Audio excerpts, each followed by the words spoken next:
next time you're driving along, you see one of those high tension lines, look at the wire and just do a mental calculation of how many square meters that wire is. Have you ever stood underneath one of them? You can actually hear them humming and snapping because they're pumping full load. Well, you dump a nice overload into that and they explode off the pylons. They actually explode. So even if you have a nuke power plant here, the wiring going from there to where we want it to go is all gone. So even if this can still run, there's no way to get the electricity out.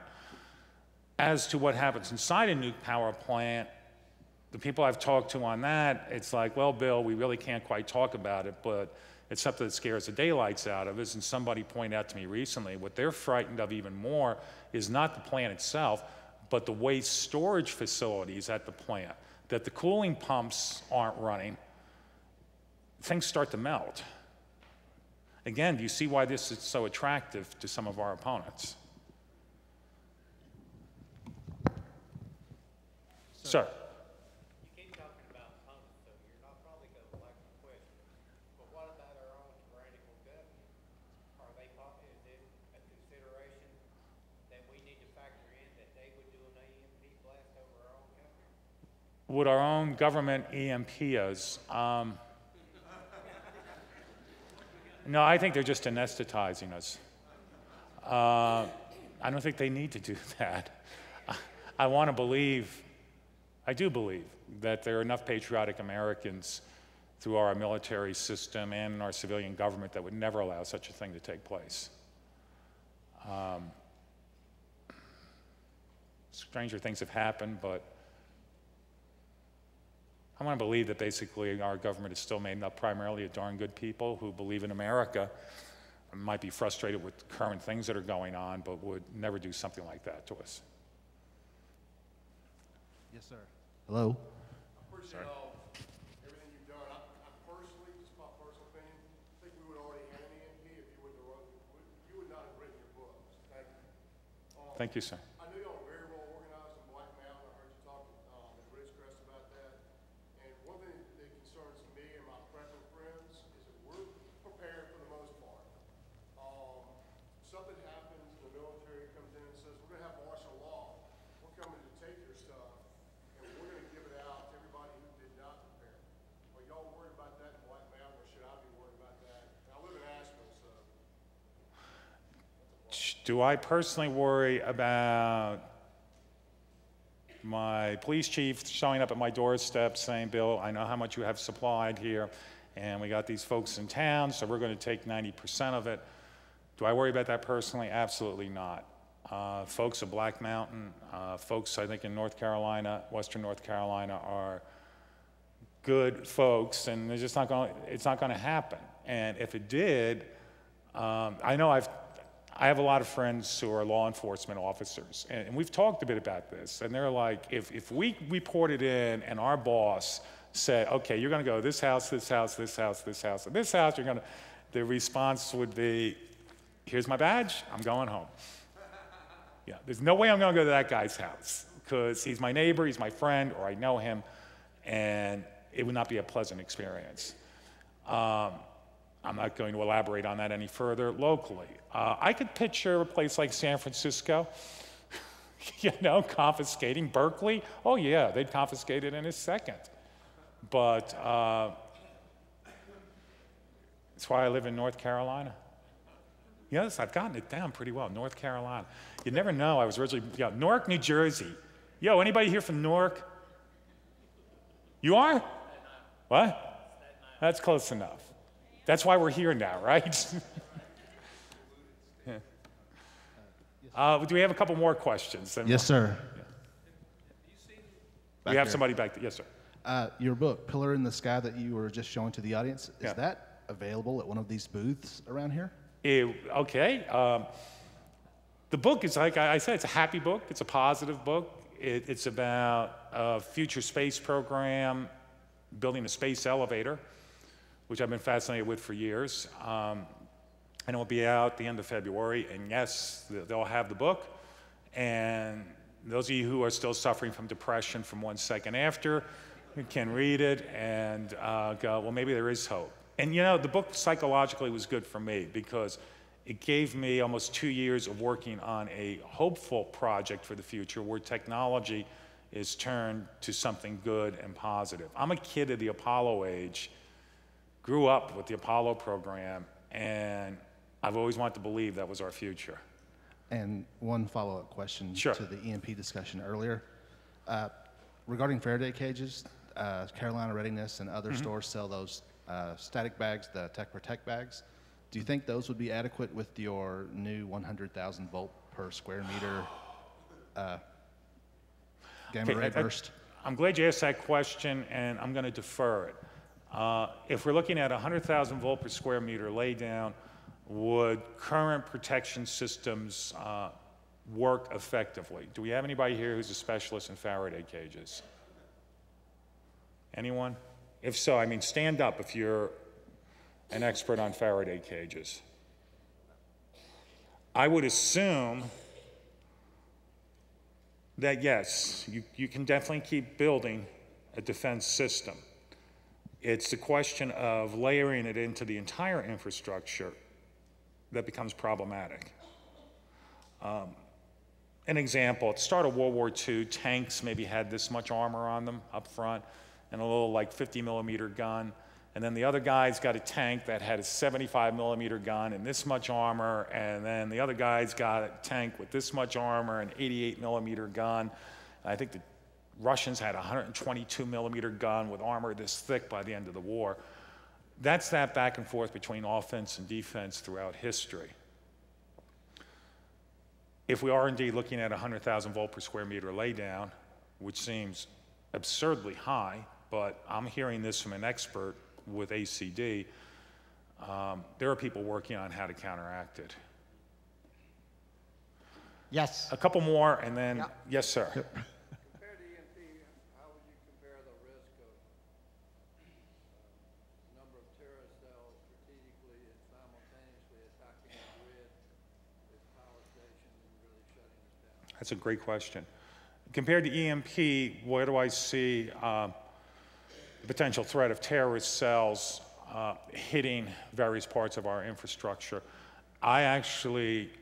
There's a couple of friends of mine who are tied in with ACD and a couple of other groups that actually see that as a higher risk scenario because it's a low-tech approach. It's a cheap approach. Look at how a couple of very sick scum tied up all of Boston for 2 days. 15 or 20 people hitting key nodes of a power system. And it is, let's say, everything, you have to go to the fundamental point of knocking something out. The fundamental knockout point of American society is electricity. Everything we are dependent on, in one way or another, is on electricity, or is indirectly related to electricity. Lose that, you lose the system. A well-infiltrated team of terrorists working in coordination with some cyber attack, which can come from anywhere in the world, they could really throw this nation into a panic. And then it's not just panic, but tens of thousands of people would in fact die in fairly short order. Suppose our pharmaceutical system of medical supplies is off grid just for 1 week. Statistically, there's most likely at least one person in this audience who is dependent on a medication that they don't take it faithfully every day. Within a week, they are in very serious danger. Think about our hospitals. Think about nursing homes. Think about something as simple as traffic lights in Brooklyn. You know, a lot of people are going to die there. Water supply. Think about Phoenix on a day when it's 110 degrees out, and suddenly their water distribution system goes offline for 72 hours.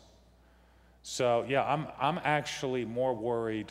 Now, it would not be an overarching, never to recover from catastrophic strike, but it sure would shake us to the core. 25 or 30 terrorists backed by some overseas hackers could raise hell with this country, and we are not prepared for it. Question here. Yes. Could you briefly address what you see as our vulnerability to cyber attack, and is anything significantly or substantially being done to counteract that? The question is cyber attack, how vulnerable are we? Is anything substantial being done against it? How many of you have high school or college age kids?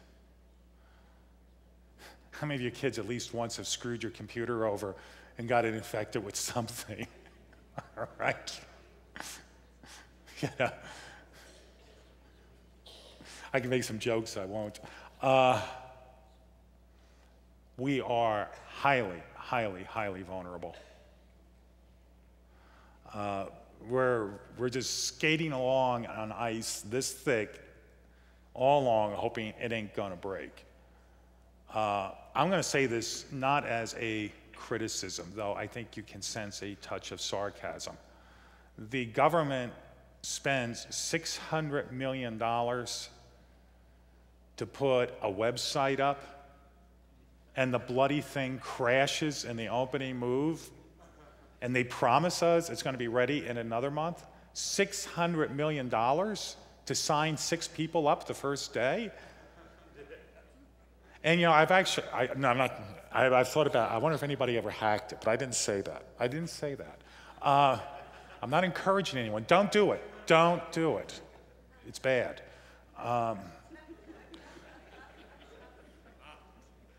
I remember in one of these groups I was talking with, a story about a disgruntled employee leaving a major hotel, and before he stormed out, he was the IT guy for the building, and he put some bugs in there, amongst which it rerouted all the sewerage into the parking garage basement, which resulted in a lot of lawsuits.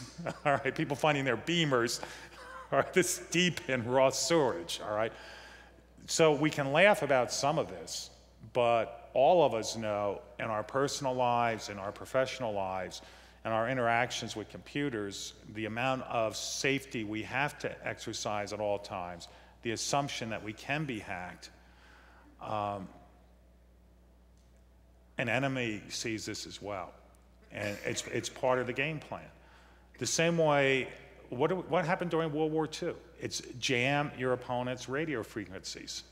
Learn how to jam his radar. Learn how to get your radar to punch through, and learn how to jam his navigation systems so his planes get lost. This was going on 70 years ago. They used to call it the Wizard War. Well, the Wizard War is still on today. Let's take a couple more, and then we'll find something happy. I'll tell you about bunnies or something or other.